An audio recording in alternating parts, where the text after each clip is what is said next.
But apparently somebody has crossed Vince McMahon, because this, again, somebody knows a lot about some shit that a lot of people didn't know about before, and now people are finding out about. So what is this, a whodunit? The world's greatest historical wrestling whodunit. Who turned in Vince? Who dropped the dime on the chairman? It's really interesting, too, if you think about pretty much the last year, what we know and what we don't know. What was it, September, that Triple H all of a sudden has a cardiac event, and he's out of the picture completely. And then, maybe I'm forgetting an event or two, but in January, there's some sort of meltdown at the Royal Rumble where Vince bans Shane McMahon from WWE. Well, yeah, because Shane was trying to, shine in the Royal Rumble match to the detriment of a lot of other people. And we covered that at the time. Shane's not a prick. He just believed that he was helping, but it stirred everybody up. And Vince unbooked him. He didn't fire him, because it's like, this is not a job that Shane was depending on, but he just unbooked him.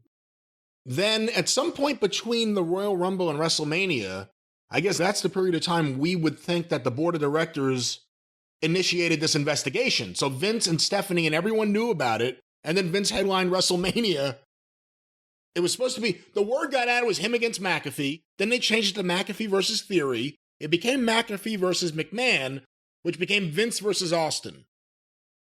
Then we found out Stephanie was leaving the company to spend more time at home with her family. Who all work in the company, so she'd actually be the only one home. Then all of a sudden it's announced that Stephanie's returning, and then these Vince McMahon stories come out. A few appearances on TV, almost like he's trying to hold on. In terms of who done it, it's very hard to say. I mean, everyone's pointing fingers at everyone else. We don't know who's still helping Vince. We don't know if Vince is trying to hold on to control right now from the outside. Well, think about this. We were looking at it one way, and I was, okay, what has really changed? Vince retired, so that way the heat is off. He's not involved officially, but his daughter, who he trained and brought up, mentored, is the chairwoman, or the charwoman. That did get over in jolly old England, by the way. Over in Britain, they loved it. Cheers, folks. She's the chairwoman and co-CEO. His son-in-law is now not only the head of talent relations, but the head of creative, and we'll talk about that in more detail in a minute. So really, I was saying nothing has changed unless they wanted to drastically depart from Vince's vision, and not only that, but sell him on why they're doing it, so they didn't get shit from the old man. But another way to look at this is, was the call coming from inside the house? Maybe Triple H. Nobody's saying it was a work, that he had a heart incident. But when that happened, they used that as an opportunity for Vince to get his fucking fingers in NXT, and he and Bruce went down and gobbledygookered it up, where now it's just abysmal. And anybody thinks that those people, whether they get them ready for the main roster, what Vince thought was main roster ready, anybody thinks any of those people are going to be able to draw money with that training and that experience and being used like that, then ratings have continued, the drama with Shane, and then everybody's complaining about Vince, the old man. He's lost it. A lot of the talent was grumbling. We have to please the old guy. And I mean, there's brilliant people that are 90 years old, but Vince, as we've talked about, didn't seem to have the same knack for spotting a star. I'm wondering, this is a long-winded way to beat around the bush and go to this, but I'm wondering, did Stephanie and Triple H go, you know what? Fuck, this is going to be, it's not going to be something we can come back from if we lose too much more of our popularity with these renegotiations of the TV contract looming in a year and a half, 2 years, whatever the case. If Pop won't take our suggestions and or insinuations to heart at this point, should maybe Pop just go to the home and we can get this thing ready where old Nick Khan over here can sell it to Disney for $10 billion fucking dollars. Or Fox. Or Fox or whatever. Do you think, could the call have come from inside the house?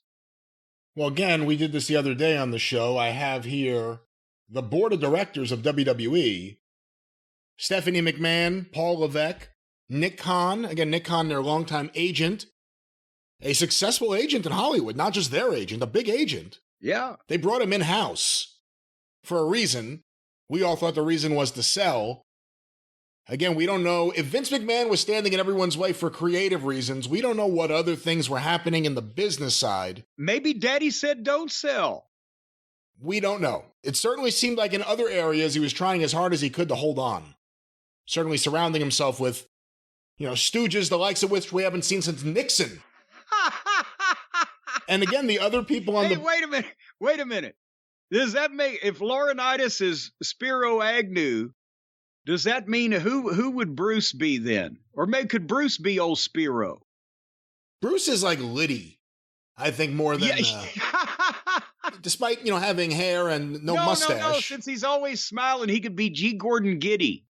All right, you nattering nabob of negativity. Oh, boy, for the political junkies from 50 years ago, that one was hilarious. Continue with your thought. But also on the board, Steve Koonin from the Atlanta Hawks and State Farm Arena, Ignance Lehud from something, Erica Nardini from Barstool Sports, Barstool Sports? I can't read. Steve Pamone from Versus, Manjeet Singh from formerly of Sony Pictures Entertainment, Jeffrey R. Speed, one of the better names on here, for Six Flag. Oh, I like Manjeet Singh, though. It's pretty awesome. And Alan Wexler, no relation to Jerry Wexler, from General Motors. So the idea is, did one of them have reason to try to push Vince out? Maybe trying to edge towards a sale? Or did one of the family have reason to push Vince out? This is our chance to take over the company. Or did Nick Khan push Vince out? Because this is my chance to not have to deal with Vince anymore. I can manage Stephanie. We don't know. Well, of course, now some of the people out there are astutely going, but wait a minute, you guys are missing part of the story. One of the official story, and this is a fluid situation, but the official story was that a friend of the spurned paramour from the condo in Stamford had emailed a member of the board of directors. Now, if that's true, obviously she's not going to email Stephanie or anybody in the family. We don't know that. Don't assume that. Well, one would think. I know when you assume, you make an ass of you and me. Right, and I hate to put it so crudely, but if she's sleeping with Vince, and she was for a few years at least, we don't know what Vince is saying to her about what he thinks of his family. We don't know what really goes on. So don't assume she didn't, because it could have been someone in the family, and they could have hid it from Vince by just saying it was a member of the board. Boy, if Vince's condo was wired for sound as part of the security system, but I wonder if we could subpoena those records. But still, the point is, one of the members of the board of directors was alerted to this somehow. And, it would seem to be an easily disprovable story with this investigation they're doing if it wasn't a friend of the person involved.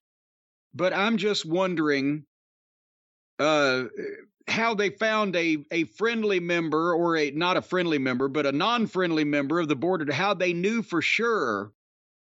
Okay, think about this.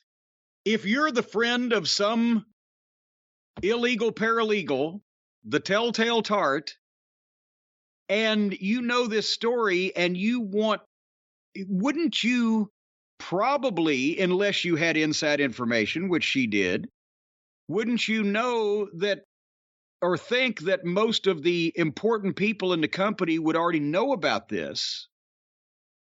And how would you know which member of the board of directors would take this information and be friendly to your side of it, rather than going, Vince, this fucking over here, she's going to cause trouble. Now, the bigger story is, how did you know which member of the board of directors would give this to the Wall Street Journal? Well, and that's another one, because then who did that? Who done that?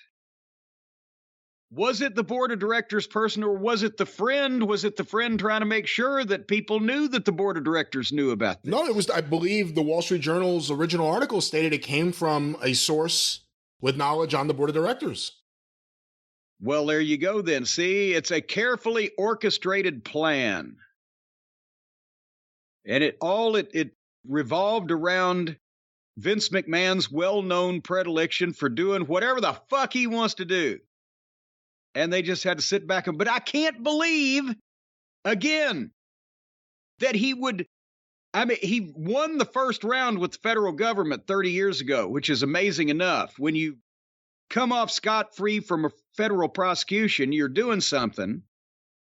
And 30 years later, just for $12 or $14 million, so far that we know of, he's not going to just write him a check out of his own checking account. He's going to have the WWE pay for it and not report it on their financials when he is the one who enabled them to become a publicly traded company.